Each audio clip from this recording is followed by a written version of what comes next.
안녕하세요. 퀴즈사랑 114회차 시작합니다. 10원짜리 동전 앞면에 있는 탑 이름은 1번 다보탑, 2번 석가탑. 정답이 뭘까요? 네, 다보탑이죠. 예, 경주 불국사에 있는데요. 다보탑과 석가탑은 국보 20호, 21호로 선정되어 있죠. 2번 넘어갑니다. 다음 중 짝수에 해당하는 것은 무엇일까요? 1번 짝수 빼기 홀수, 2번 홀수 더하기 홀수, 3번 홀수 곱하기 홀수. 네, 직접 한번 셈해 보시고요. 정답 확인해 보겠습니다. 정답은 2번이죠. 3번 넘어갑니다. 죽기 전에 꼭 해보고 싶은 것들을 정리한 목록을 뜻하는 용어는 무엇일까요? 1번 블랙리스트, 2번 버킷리스트. 네, 정답은요.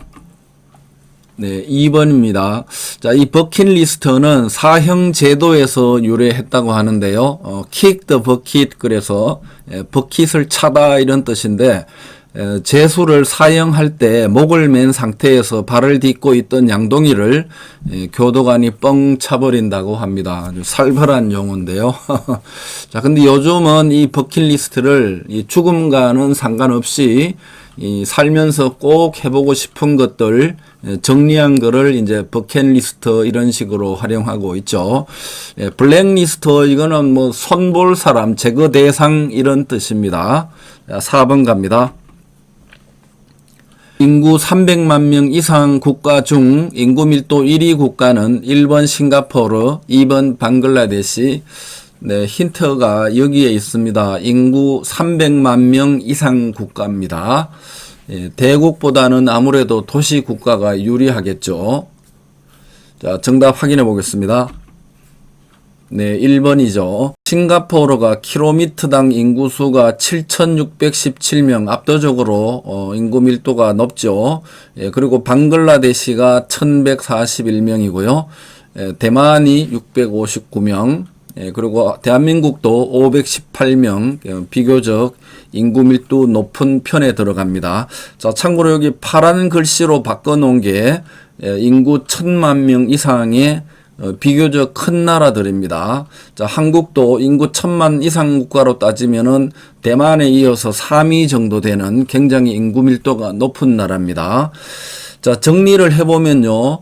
자, 인구가 1,000만 명 이상 국가는 방글라데시가 압도적으로 높고요. 300만 명 이상 국가에서는 싱가포르가 압도적으로 높고요. 그 다음에 300만 명 미만 국가에서는 모나코가 있습니다. 모나코가 18,343명 정도로 굉장히 높습니다. 자, 5번 넘어갑니다.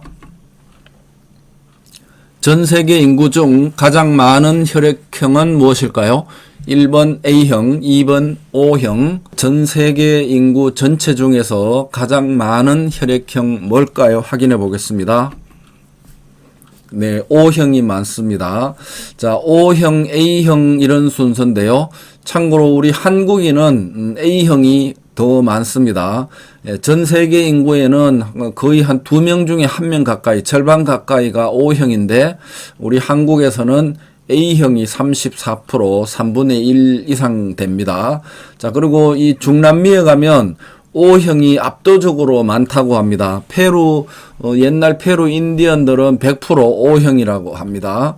야, 그리고 특이한 거는 이 AB형이 두 자리인 숫자를 나타내는 나라가 한국과 일본밖에 없다고 합니다. 우리 한국이 AB형이 11% 정도 되고요. 일본도 한 10% 정도 되는 걸로 알고 있습니다.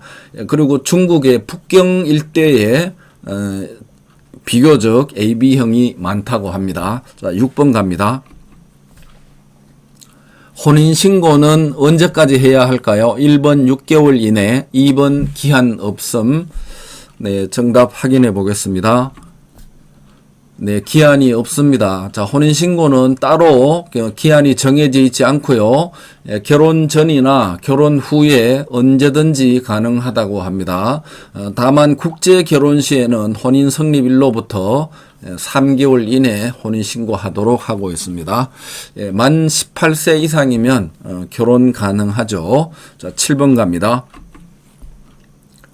하룻강아지 법 무서운 줄 모른다는 속담에서 하룻강아지의 의미는 무엇일까요?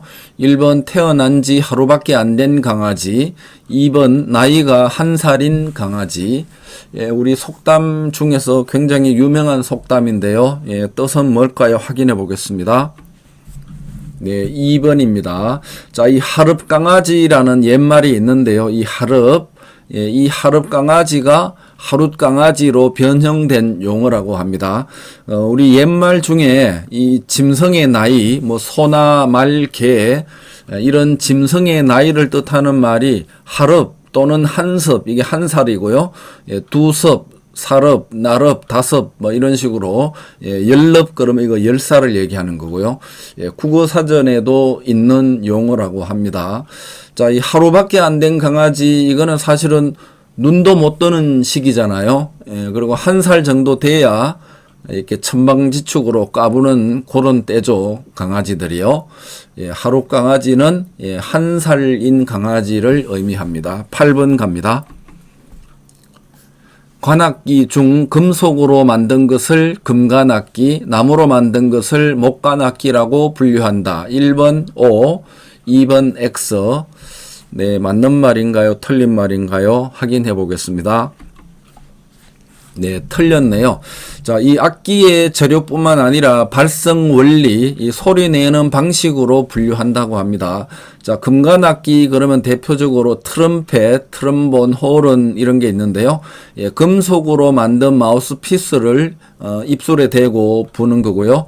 목관악기는 색소폰, 클라리넷, 플루트, 오보에 이런 게 대표적인데, 나무로 만든 리더, 이 떨림판이라고 하는데요.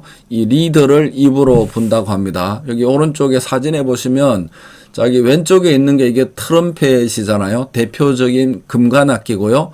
자, 오른쪽에 있는 거 이거는 색소폰이죠. 자, 이 색소폰은 목관악기입니다. 자, 이 색소폰의 몸체는 이 황동, 금속으로 만든 거죠. 황동, 노란색의 구리라는 뜻인데요. 겉으로 보면은 금관악기 같지만 실제로 여기 이 리드를 사용해서 소리를 내기 때문에 이거는 목관악기로 분류됩니다. 9번 넘어갑니다. 세계 대부분의 나라는 도량형 단위를 국제표준 단위 미터법 SI 유닛이라 그럽니다. 국제 표준 단위로 통일하여 사용하고 있는데 여전히 야드 파운드법을 고집하고 있는 대표적인 세 나라는 어디일까요? 1번 프랑스, 세네갈, 쿠바, 2번 미국, 라이베리아, 미얀마. 도량형 단위가 미터법이 있고요. 야드 파운드법이 있습니다. 전 세계 대부분이 다 미터법을 쓰고 있죠. 공식적으로. 근데 여전히 야드 파운드법을 쓰는 나라가 세 나라가 있습니다. 정답 확인해 보겠습니다. 네, 2번입니다. 자, 이 SI 유닛은 International System of Unit 이렇게 불어서 IS가 아니고요. SI라고 이렇게 거꾸로 부르는데 이 프랑스어가 시스템이 앞에 간다고 합니다. 프랑스어로 하면. 그래서 SI 유닛 이렇게 부르는데요. 프랑스가 주도해서 미터법을 전 세계적으로 공용하고 있죠. 자, 근데 이 영국에서는 야드 파운드법을 썼었는데요. 영국이 어느 날 갑자기 이 프랑스 중심의 미터법을 도입하겠다. 이렇게 하니까 갑자기 또 미국에서는 이 영국과 똑같이 할 수는 없다. 우리는 영국과 반대로 하겠다. 그래서 또 미국은 이 야드 파운드법을 끝까지 고집하게 되어서 지금 이렇게 되었다고 합니다. 이 라이베리아는 그 미국의 흑인 노예들을 그 아프리카에 역이주시켜서 세운 나라가 바로 이 라이베리아입니다. 미국이 열심히 이렇게 지원해 줬겠죠. 자, 그리고 미얀마는 예전에 영국의 식민 지배를 받았던 나라인데요. 그래서 야드 파운드법을 쓰고 있고 자기 나라의 독자적인 그런 전통 단위도 일부 혼용해서 여전히 이렇게 야드 파운드법을 쓰고 있다고 합니다. 미국이 여전히 이렇게 야드 파운드법을 고집하고 있는데 1999년도에 미국의 화성 탐사선이 폭파하는 사고가 있었죠. 그 원인이 바로 이 미국에서도 나사는 이 미터법을 사용을 했고요. 예, 그리고 이 탐사선을 만드는 록히드 마틴이라는 제조 회사에서는 또 파운드법을 사용했죠. 그래서 나사에서는 킬로그램으로 표시하고 록히드 마틴에서는 파운드로 표시를 해서 이 연료의 단위가 맞지 않았답니다. 결국은 이 연료의 단위를 킬로그램과 파운드로 서로 혼용하다 보니까 그 화성 탐사선이 폭발하게 된 것이었죠. 자, 마지막 10번 갑니다. 전 세계 6개 대륙 중 국가 수, UN 가입국 기준입니다. 자, 국가 수가 가장 많은 대륙은 어디일까요? 1번 아시아, 2번 아프리카, 3번 유럽. 네, 정답 확인해 보겠습니다. 네, 2번입니다. 자, UN 가입 회원국이 지금 현재 193개국인데요. 예, 그 중에 아프리카가 54개국, 유럽이 48개국, 아시아가 42개국 이런 순서입니다. 자, 그리고 나라 수가 적은 데가 남미가 12개 나라로 가장 적습니다. 반면에 북미는 23개국으로 굉장히 많죠. 통상 북미 그러면 뭐 미국과 캐나다밖에 없는 것처럼 생각하실 텐데요. 통상 그 아메리카를 북미, 중미, 남미 이렇게 3등분을 하는데요.